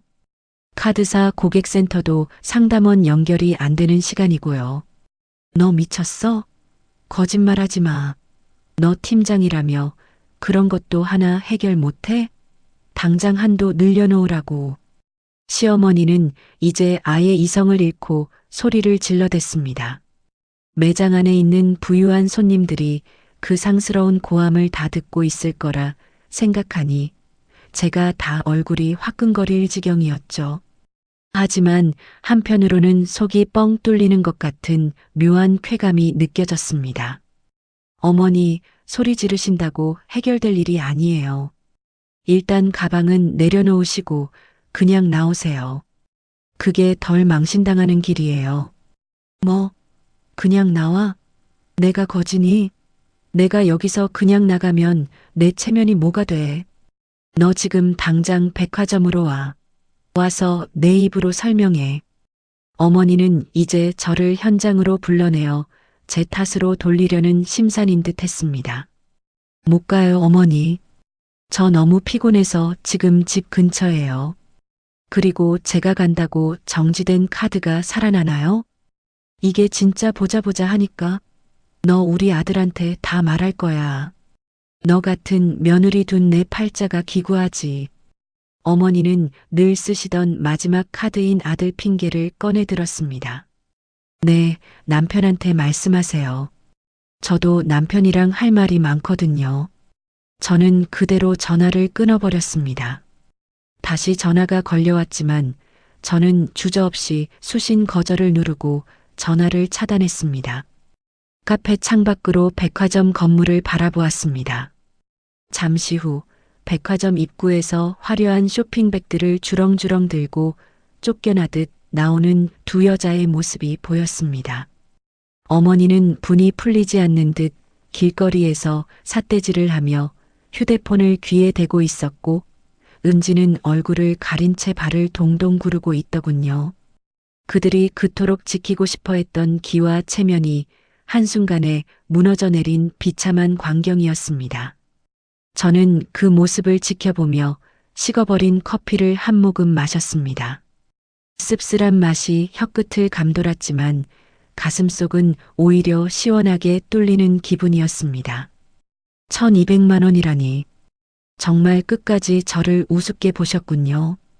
그들이 누렸던 짧은 영광의 대가가 얼마나 혹독할지 이제부터 시작일 뿐이었습니다. 제 카드로 산 그 많은 옷과 구두, 화장품들이 이제는 그들에게 족쇄가 되어 돌아갈 것이었죠. 여보, 엄마한테 무슨 짓을 한 거야? 남편의 목소리는 예상했던 대로 노발대발하는 고함이었습니다. 무슨 짓이라니? 당신 가족들이 내 카드로 한 시간에 600만 원 넘게 긁고 마지막엔 1200만 원짜리 가방까지 결제하려다 정지된 게 내 잘못이야? 그래도 그렇지. 엄마가 사람들 앞에서 얼마나 망신을 당했는지 알아? 점원이 도둑 취급하듯이 쳐다봤다잖아. 남편은 어머니의 굴욕이 제 잘못인 양 몰아붙였습니다. 도둑 취급? 남의 카드로 제 돈인 양 펑펑 써대는 게 도둑이랑 뭐가 달라? 당신은 지금 그게 문제야? 1200만 원이 당신 애들 장난감 값인 줄 알아? 아이, 참. 사지는 못했다며. 결제도 안 됐는데 왜 사람을 범죄자 취급해? 사지 못한 게 아니라 내가 막은 거야. 내가 안 막았으면 지금 우리 집 기둥뿌리 하나 뽑혔을 거라고. 너 진짜 독하다. 어떻게 시어머니랑 동생한테 이래? 당신 진짜 우리 식구 맞아? 남편의 그 식구라는 말에 저는 실소가 터져 나왔습니다. 식구? 당신 식구들은 나를 소모품으로 본다던데? 돈 벌어오는 기계, 편리한 도구. 그게 당신 식구들이 말하는 내 정의야. 제 말에 남편은 잠시 당황한 듯 말을 잃었습니다. 그게 무슨 소리야? 누가 그런 말을 해? 내가 백화점까지 가서 직접 다 들었어.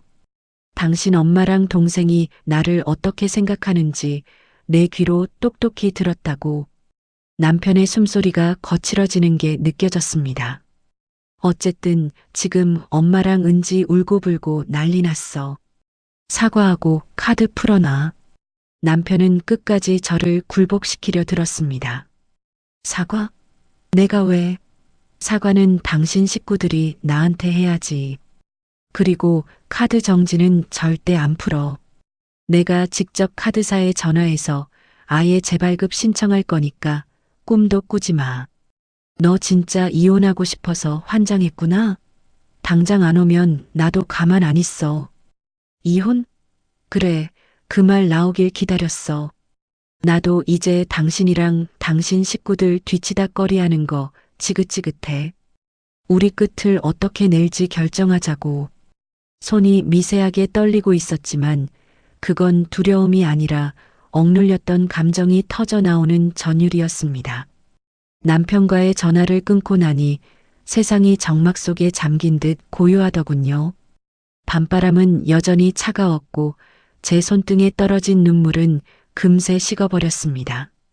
지하철역 벤치에 앉아 멍하니 앞을 보는데 다시 한번 휴대폰이 미친 듯이 진동하기 시작했어요. 이번에는 시어머니의 전화였습니다. 숨을 한번 크게 들이마시고 통화 버튼을 누르는 순간 고막을 찢는 듯한 비명이 터져 나왔죠. 너 미쳤어? 너 진짜 제정신이야? 당장 이 카드 한도 늘려놓지 못해. 시어머니의 목소리는 이미 이성을 잃은 짐승의 포효와 다름없었습니다. 백화점 한복판에서 그 망신을 당하고도 아직 상황 파악이 안 되시는 모양이었죠. 어머니, 진정하세요. 공공장소에서 그렇게 소리 지르시면 더 망신이에요. 제 차분한 대응에 시어머니는 더 기가 막힌다는 듯 씩씩거리며 말을 이어갔습니다. 망신? 네가 나를 이 꼴로 만들어 놓고 망신 소리가 입에서 나와? 점원들이 나를 무슨 사기꾼 보듯 쳐다봤단 말이야. 우리 은지는 울다가 실신할 지경이고 1200만 원짜리 가방을 제 허락도 없이 긁으려 하셨잖아요. 그건 한도의 문제가 아니라 예의의 문제죠. 예의? 시어미가 딸 자식 시집 보내는데 그 정도 가방 하나 못 사줘? 그 잘난 돈 어디다 쓰길래 시어미를 거지 취급해. 시어머니의 논리는 언제나 자기중심적이었습니다. 제가 번 돈은 당연히 시댁의 전유물이고 그것을 거부하는 저는 천하의 불효녀가 되는 셈이었죠. 어머니, 제가 번 돈은 제 노력의 대가이지 어머니의 쌈짓돈이 아니에요. 오늘 쓰신 600만 원도 과분해요. 당장 가방 내려놓고 나오세요. 너 진짜 독종이구나? 내가 이대로 나갈 줄 알아? 나 여기서 한 발자국도 안 움직여.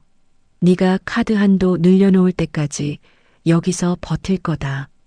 전화기 너머로 은지의 날카로운 목소리도 섞여 들려왔습니다. 언니, 진짜 너무한 거 아니에요? 나 내일 모레가 상견례라고요. 오빠한테 다 말해서 이혼하라고 할 거야.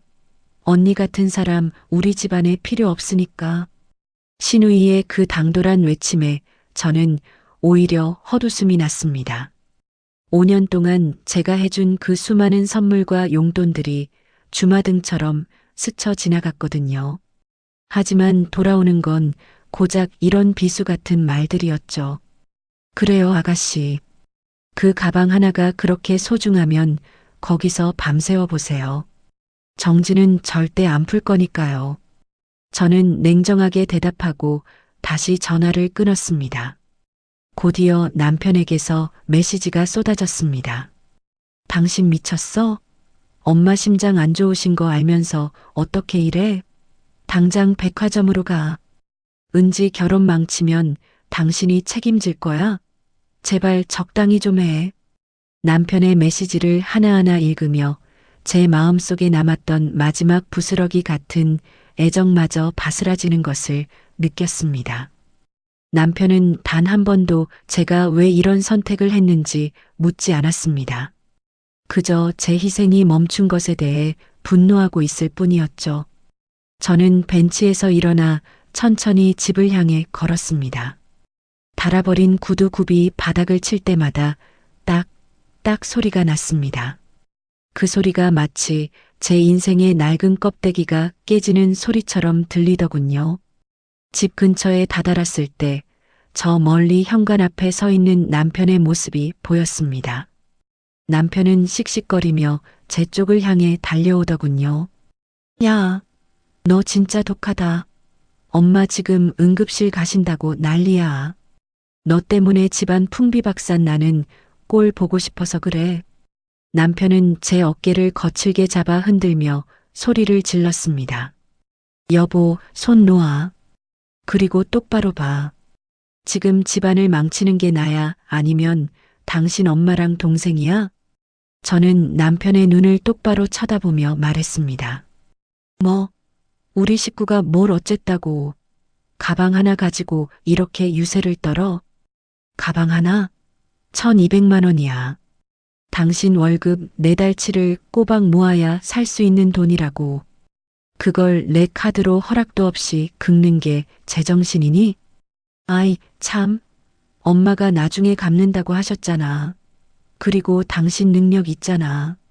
남편의 입에서 나온 능력이라는 단어가 오늘따라 왜 이렇게 비참하게 들리는지 모르겠습니다.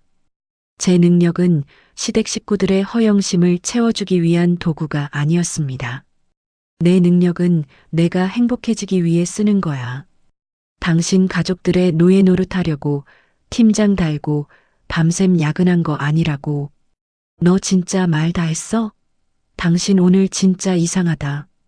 엄마한테 사과 안 하면 나도 가만히 안 있을 줄 알아. 남편은 끝까지 기세를 꺾지 않으며 저를 위협했습니다. 하지만 예전처럼 가슴이 떨리거나 무섭지 않았습니다.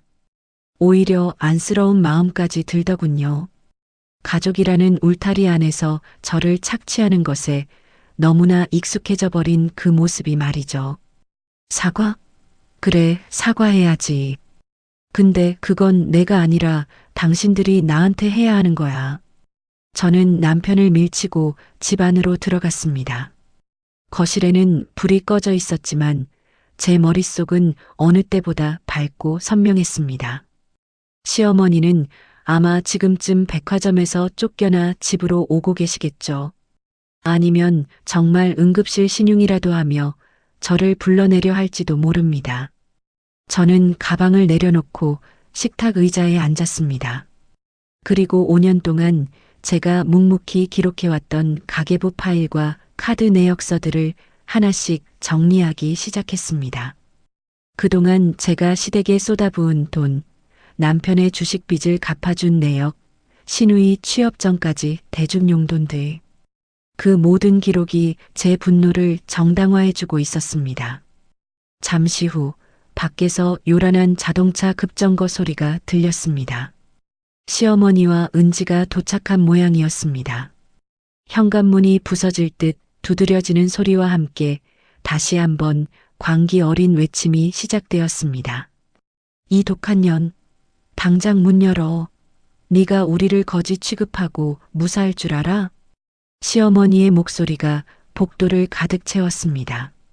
저는 떨리는 손을 진정시키며 거실 불을 켰습니다. 이제 피할 수 없는 정면 충돌의 시간이었죠. 하지만 저는 더 이상 고개를 숙이지 않을 것입니다. 제 닳아버린 구두 굽보다 더 처참하게 짓밟혔던 제 자존감을 되찾기 위해 말이죠. 저는 천천히 현관문을 향해 걸어갔습니다. 문 너머에서 들려오는 저 비상식적인 아우성들을 끝내기 위해 제 인생의 주권을 온전히 되찾기 위해 말입니다. 현관문을 열자마자 기다렸다는 듯 차갑고 매서운 공기가 집 안으로 밀려 들어왔습니다. 그와 동시에 시어머니와 은지가 마치 점령군처럼 거실로 들이닥치더군요. 두 사람의 양손에는 제 카드로 긁어댄 화려한 쇼핑백들이 주렁주렁 들려 있었습니다. 하지만 그들의 얼굴은 그 화려한 쇼핑백과는 정반대로 험악하게 일그러져 있었죠. 너 이 독한 것. 사람을 백화점 한복판에서 그 망신을 주고 발을 뻗고 잠이 오니? 시어머니는 현관에 신발을 벗어 던지자마자 제 앞으로 달려와 삿대질을 해댔습니다.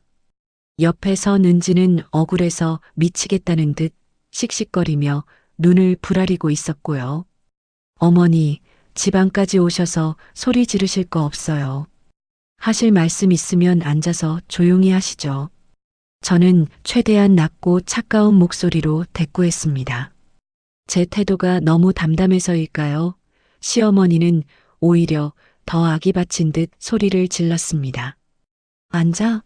내가 지금 내년 앞에 앉게 생겼어? 내일 모레가 상견례인데 그 가방 하나를 못 사게 해서 내 딸 얼굴을 똥통에 쳐박아? 네가 그러고도 우리 집 식구야? 그때 안방에 있던 남편이 불이 나게 뛰어나와 시어머니의 어깨를 감싸쥐었습니다. 엄마, 진정해. 응? 혈압 올라가면 어떡하려고 그래. 남편은 시어머니를 달래는 척하며 저를 매섭게 쏘아보더군요. 야, 당신 진짜 너무한 거 아니야? 엄마랑 동생이 이 밤중에 여기까지 달려오게 만들어야겠어? 당장 사과해. 남편의 그 사과해라는 말에 제 가슴속에서 마지막 남은 신락 같은 기대마저 툭 끊어지는 기분이 들었습니다. 저는 남편의 손을 거칠게 뿌리치고 식탁 위에 놓아두었던 태블릿 PC를 집어들었습니다. 사과? 그래, 사과해야지.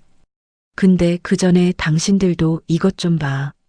저는 태블릿 화면을 켜서 거실 테이블 위에 탁 내려놓았습니다. 화면에는 제가 지난 5년 동안 엑셀로 정리해온 시댁 지출 내역서가 선명하게 떠 있었죠. 이게 뭐야? 남편이 미간을 찌푸리며 물었습니다. 당신이 주식으로 날려먹은 돈 5천만 원 갚아준 내역, 어머니 매달 보내드린 용돈, 은지 취업 전까지 내 카드로 긁고 다닌 쇼핑 비용. 다 합치니까 5년 동안 1억이 넘더라. 순간 거실에 무거운 정적이 감돌았습니다. 시어머니와 은지는 당황한 듯 서로 눈치를 살피기 시작했죠. 너 지금 이게 뭐 하는 짓이야? 치사하게 가족끼리 쓴 돈을 계산하고 있어? 시어머니가 떨리는 목소리로 소리쳤습니다. 가족이요? 어머니가 아까 백화점에서 저보고 소모품이라고 하셨죠? 우리 아들기 살려주는 편리한 도구라고요. 그 말 제 귀로 똑똑히 들었습니다. 제 말에 시어머니의 안색이 흑빛으로 변했습니다. 은지도 고개를 푹 숙인 채 입술을 깨물더군요. 당신, 진짜 들었어? 남편이 당황한 듯 제 눈치를 보며 물었습니다. 들었어. 그래서 결심했지. 더 이상 이 집안의 현금 인출기 노릇은 안 하겠다고. 저는 남편을 똑바로 쳐다보며 한자 한자 힘주어 말했습니다. 여보, 당신도 잘 들어. 오늘 어머니랑 은지가 내 카드로 긁은 645만 원. 이거 이번 달 카드값 나오기 전까지 당신들이 내놔. 뭐? 600만 원을 우리가 어디서 갑자기 구해. 남편이 기겁하며 소리쳤습니다.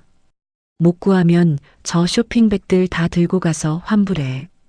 환불 못하겠으면 당신 명의로 대출을 받든 말든 알아서 해. 안 그러면 나 오늘부로 이 집에서 나갈 거니까. 너 진짜 미쳤구나. 이혼이라도 하겠다는 거야? 시어머니가 악을 쓰며 달려들려 했지만 저는 물러서지 않았습니다. 네, 어머니. 못할 거 없죠. 저 혼자 벌어서 저 혼자 쓰면 굽다른 구두 안 신고 매일 명품 신으며 살 수 있거든요. 왜 제가 제 인생 갉아먹으며 당신들 허영심을 채워줘야 하죠? 제 서늘한 눈빛에 시어머니는 뒷걸음질을 쳤습니다. 항상 가스라이팅과 눈물로 저를 조종하던 그 무기가 더 이상 통하지 않는다는 걸 깨달은 모양이었죠. 여보, 자기야. 일단 진정하고 대화로 풀자. 엄마가 말이 좀 심하긴 했어도 다 가족이라서. 가족 소리 좀 그만해. 지긋지긋하니까. 저는 남편의 말을 가차없이 잘랐습니다. 당장 저 쇼핑백들 치워. 그리고 당신 식구들 데리고 나가. 나 오늘 피곤해서 쉬어야겠으니까. 저는 차갑게 돌아서서 안방으로 향했습니다. 등 뒤에서 시어머니의 통곡 섞인 비명과 남편의 당황한 목소리가 들려왔지만 제 발걸음은 어느 때보다 가벼웠습니다. 저 독종년. 우리 아들이 아깝다. 내가 너 가만 안 둘 줄 알아. 시어머니는 끝까지 저주를 퍼부었지만 저는 문을 닫고 잠금 장치를 걸어버렸습니다. 이제야 비로소 제가 제 인생의 진짜 주인이 된 것 같은 기분이 들더군요. 거실에서 들려오는 저 비상식적인 소음들이 마치 축제의 뒤풀이처럼 멀게만 느껴졌습니다. 저는 침대에 기대앉아 달아버린 제 구두를 가만히 바라보았습니다. 내일은 제일 먼저 구두 수선소에 들러 굽을 가장 좋은 것으로 갈아야겠다는 생각을 하면서요. 통쾌한 승리감과 함께 밀려오는 시원한 해방감이 제 온몸을 감싸 안았습니다. 어젯밤의 소동이 폭풍우처럼 휩쓸고 지나간 뒤 저는 그 어느 때보다 깊고 단잠을 잤습니다. 매일 아침 어깨를 짓누르던 무거운 피로 대신 가슴속이 시원하게 뚫린 듯한 상쾌함이 저를 깨우더군요. 안방 문을 열고 거실로 나서자 어제의 난장판이 그대로 남아있는 풍경이 눈에 들어왔습니다. 소파 위에는 시어머니와 은지가 사들인 화려한 쇼핑백들이 아무렇게나 널브러져 있었고 남편은 소파 끝에 웅크린 채 한 얼굴로 저를 올려다보았습니다. 여보, 일어났어? 남편의 목소리는 밤새 한숨도 못 잔 사람처럼 힘없이 갈라져 있었습니다. 저는 남편을 투명 인간 취급하듯 지나쳐 주방으로 향했습니다. 자기야, 우리 진짜 이럴 거야? 밤새 한숨도 못 자고 생각했는데 당신 너무 심했어. 남편은 제 뒤를 졸졸 따라오며 다시 원망 섞인 투정을 시작했습니다. 심했다고? 뭐가? 내가 내 카드를 내 마음대로 정지시킨 게? 저는 냉장고에서 시원한 물을 꺼내 마시며 남편을 똑바로 쳐다보았습니다. 아니, 가족들 다 있는 데서 그 엑셀 파일인지 뭔지 보여주면서 망신 준 거 말이야. 엄마 지금 충격받아서 누워 계신 거 안 보여? 망신은 어머니가 백화점 점원들 앞에서 스스로 당하신 거지. 그리고 충격? 그동안 내 돈으로 호의호식할 때는 즐겁다가 이제 그게 안 된다니까 충격받으신 거겠지. 여보, 당신 진짜 말 좀 예쁘게 못해? 돈 1억이 뭐 어쨌다고 그래. 우리가 5년 동안 같이 살면서 그 정도는 서로 도울 수 있는 거잖아. 남편의 그 뻔뻔한 서로 돕는다는 말에 저는 들고 있던 물컵을 식탁 위에 3개 내려놓았습니다. 서로 돕는다고? 당신이 나 도와준 게 뭐가 있는데? 내 비상금으로 당신 주식빚 갚아줄 때 당신은 뭐 했어? 고마워 소리 한마디라도 제대로 했냐고. 그건 내가 나중에 잘 되면 갚으려고 했지. 그 나중 타령 좀 그만해. 자, 여기 봐. 저는 식탁 위에 어제 출력해둔 두툼한 서류 뭉치를 내던졌습니다. 이게 뭐야? 남편이 당황하며 서류를 뒤적거렸습니다. 5년 동안 내가 시댁에 보낸 현금 기록, 카드 명세서, 명절마다 드린 보너스까지 싹 다 정리한 거야. 날짜별로, 항목별로 아주 상세하게 적어뒀으니까 어머니 계시면 같이 봐. 그때 안방 건너편 방에서 부스스한 모습으로 시어머니와 은지가 기어 나오더군요. 어제의 그 당당하던 기세는 어디 갔는지 시어머니는 잔뜩 일그러진 얼굴로 제 눈치를 살폈습니다. 예, 너 진짜 무서운 애구나. 시어미 뒤를 이렇게 캐고 다녔니? 시어머니는 서류를 보자마자 손을 벌벌 떨며 소리를 질렀습니다. 뒤를 캔 게 아니라 제 돈이 어디로 새고 있는지 기록한 것뿐이에요. 어머니, 여기 보세요. 5년 동안 저한테 받아가신 돈만 강남 아파트 전세금 수준은 되겠네요. 언니, 이거 너무 치사한 거 아니에요? 가족 사이에 이런 걸 왜 적어둬요? 은지가 옆에서 거들었지만 저는 눈길조차 주지 않았습니다. 치사하다고? 아가씨가 지금 입고 있는 그 옷, 신발, 심지어 쓰고 있는 화장품까지 다 누구 돈으로 산 건지 잊었어요? 상견례 때 기죽기 싫다면서 1200만 원짜리 가방을 긁으려던 그 패기는 어디 갔나 몰라.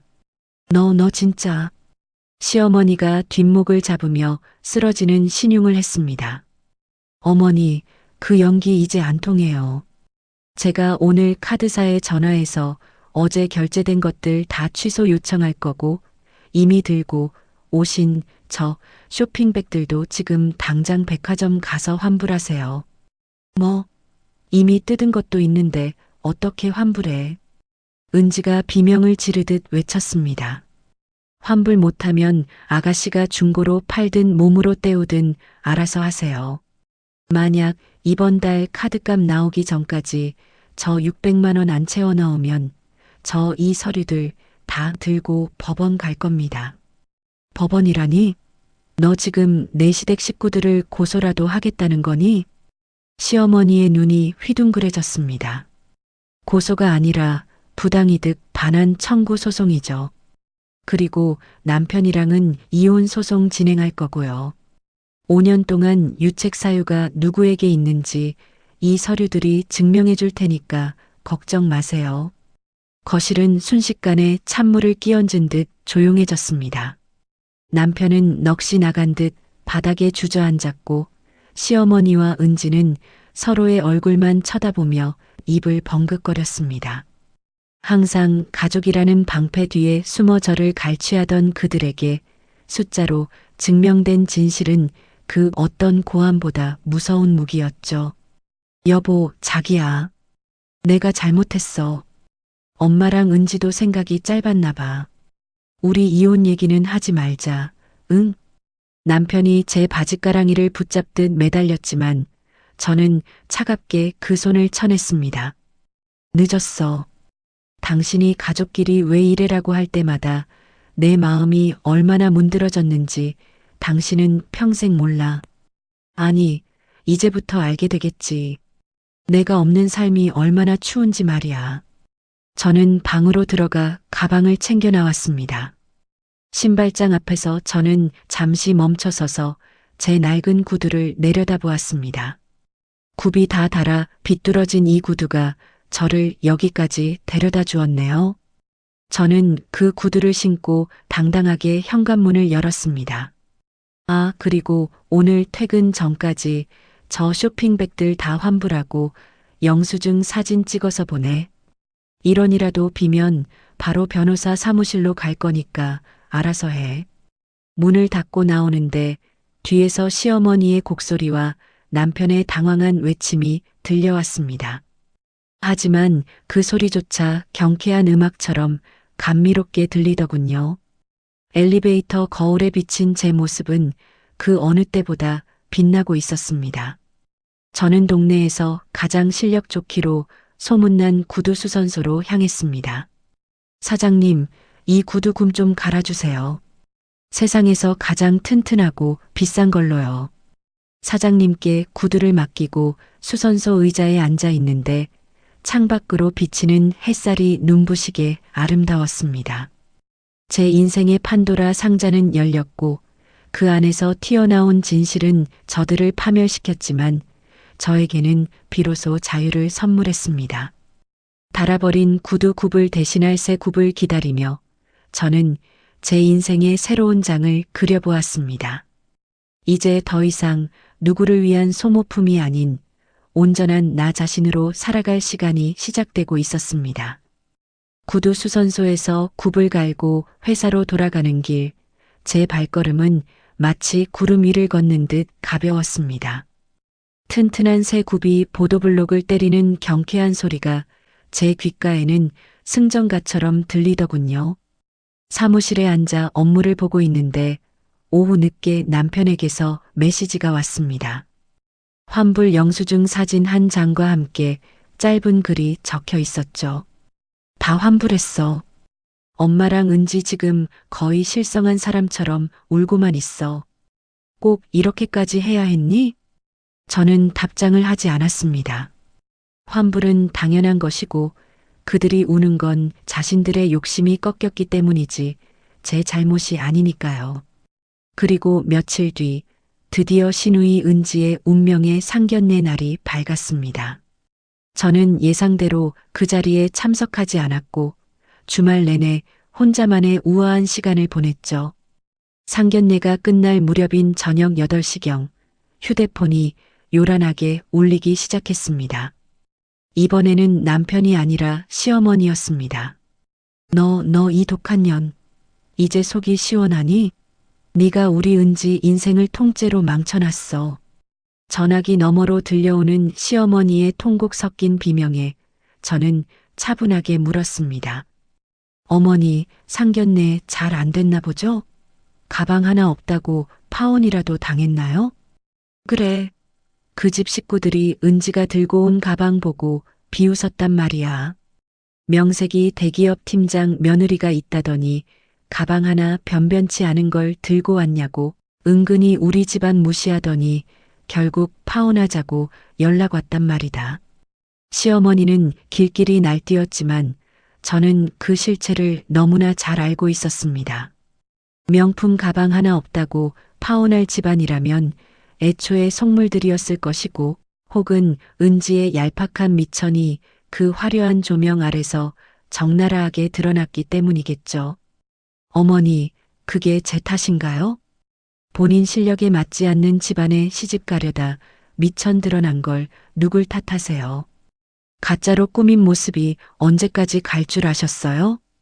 뭐, 인연이 말을 해도 어쩜 그렇게 비수를 꽂니? 네가 카드만 정지 안 시켰어도 그 100만 있었어도 이런 일은 없었어. 은지가 지금 약 먹고 죽겠다고 난리야. 그때 옆에서 은지의 날카로운 목소리가 들려왔습니다.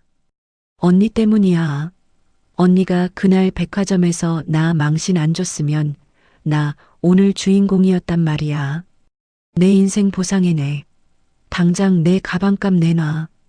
저는 헛웃음을 참으며 한마디를 던졌습니다. 아가씨, 정신 차리세요. 그 집에서 파혼한 건 가방 때문이 아니라 아가씨의 그 상스러운 태도 때문이었을 거예요. 그리고 보상? 5년 동안 아가씨한테 들어간 제 돈 1억이나 먼저 갚고 그런 소리 하세요. 저는 미련 없이 전화를 끊어버렸습니다. 잠시 후 남편이 현관문을 열고 들어오더군요. 어깨는 축 처져 있고 얼굴은 흑빛이었습니다. 여보, 은지 파혼당했대. 우리 집 정말 난리 났어. 남편이 소파에 주저앉으며 울먹였습니다. 그래, 잘 됐네. 그런 허례허식뿐인 집안이랑 엮여서 고생하느니 지금 끝내는 게 낫지. 어떻게 그렇게 남일 말하듯 해? 내 동생이 죽겠다는데. 당신 동생은 가방 없어서 죽겠다고 하지만 나는 지난 5년 동안 당신 식구들 등살에 말라 죽어갔어. 이제 누가 진짜 피해자인지 보여줄게. 저는 미리 준비해둔 이혼 서류를 식탁 위에 올려놓았습니다. 남편의 눈이 휘둥그레졌습니다. 이게 진짜야? 응. 내일 법원 앞에서 봐. 당신이랑 당신 식구들이 쌓아 올린 그 가짜 성은 이제 무너졌어. 남의 피 빨아먹으며 낸 멋은 이렇게 금방 정지되는 거야. 남편은 서류를 쥐고 손을 벌벌 떨었습니다. 그 화려했던 시댁 식구들의 꿈이 명품 가방 하나와 함께 산산조각 나는 순간이었죠. 이혼 소송과 재산 분할 절차는 생각보다 빠르게 진행되었습니다. 제가 5년 동안 꼼꼼하게 모아온 증거들은 법정에서 강력한 힘을 발휘했죠. 남편의 주식 투자 실패를 메워준 내역과 시댁 식구들의 무분별한 카드 사용 내역은 누가 봐도 혼인관계 파탄의 주된 원인이었습니다. 결국 저는 집 명의와 대부분의 재산을 지켜냈고 남편은 시어머니와 은지가 살고 있는 그 좁은 전셋집으로 쫓겨나듯 들어갔습니다. 이혼 확정 도장을 찍고 법원을 나오던 날 하늘은 눈이 시리도록 푸르렀습니다. 제 발에는 굽을 새로 갈아 튼튼해진 그 구두가 신겨져 있었죠. 저는 곧장 백화점으로 향했습니다.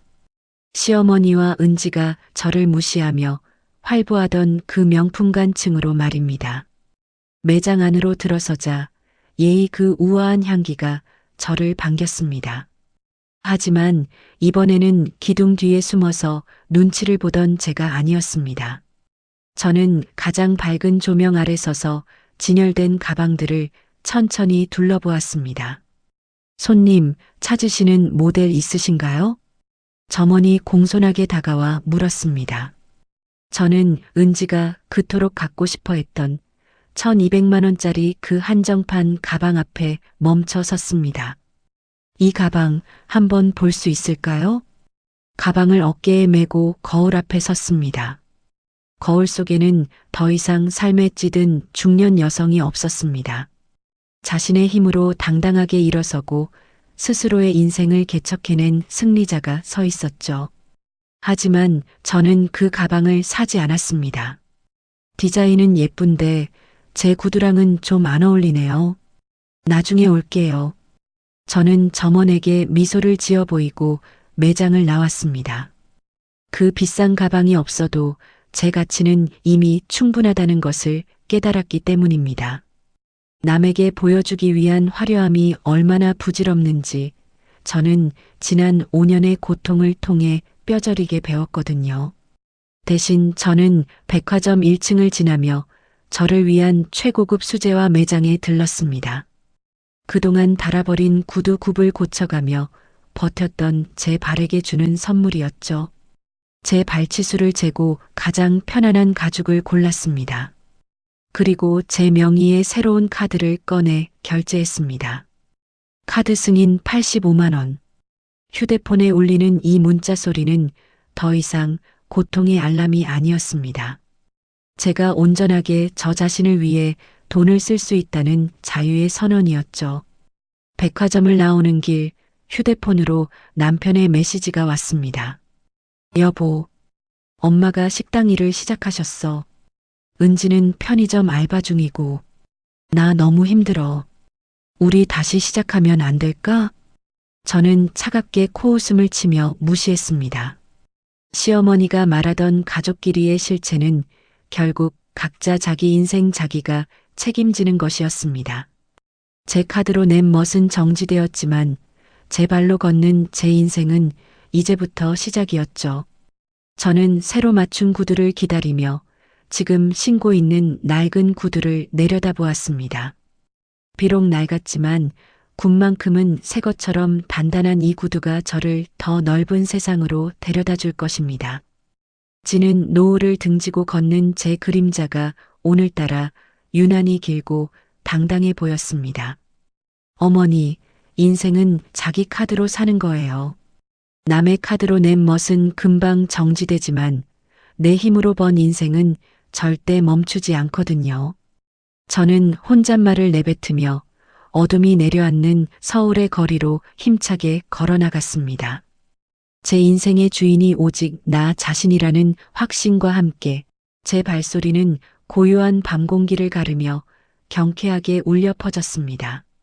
여러분, 지금까지 타인의 허영심을 위해 자신을 지우고 살았던 한 여성이 당당히 홀로 서기에 성공한 사연을 함께 하셨습니다.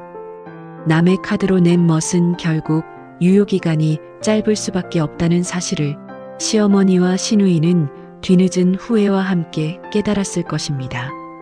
주인공이 끊어낸 것은 단순히 신용카드의 결제가 아니라 5년 동안 가족이라는 이름으로 자신을 착취해온 지독한 가스라이팅의 사슬이었습니다. 그녀는 이제 남이 정해준 소모품의 삶이 아닌 스스로가 주인이 되는 삶을 선택했습니다. 굽이 다 닳아 비틀거리던 낡은 구두를 벗어 던지고 자신의 땀방울로 일궈낸 단단한 자존감을 신고 다시 걷기 시작한 것이죠. 혹시 여러분 주변에도 가족이니까라는 말 뒤에 숨어 여러분의 희생을 당연하게 여기는 사람들이 있지는 않나요? 만약 그렇다면 이제는 여러분의 인생을 위해서도 단호하게 정지 버튼을 누를 용기가 필요할 때입니다. 세상에서 가장 빛나는 명품은 어깨에 매는 화려한 가방이 아니라 내 힘으로 딛고 선 오늘과 나 자신을 귀하게 여기는 마음입니다. 새로 갈아 끼운 구두굽처럼 한층 더 견고해질 여러분의 앞날을 진심으로 응원하며 이 이야기를 마칩니다. 지금까지 시청해 주셔서 감사합니다.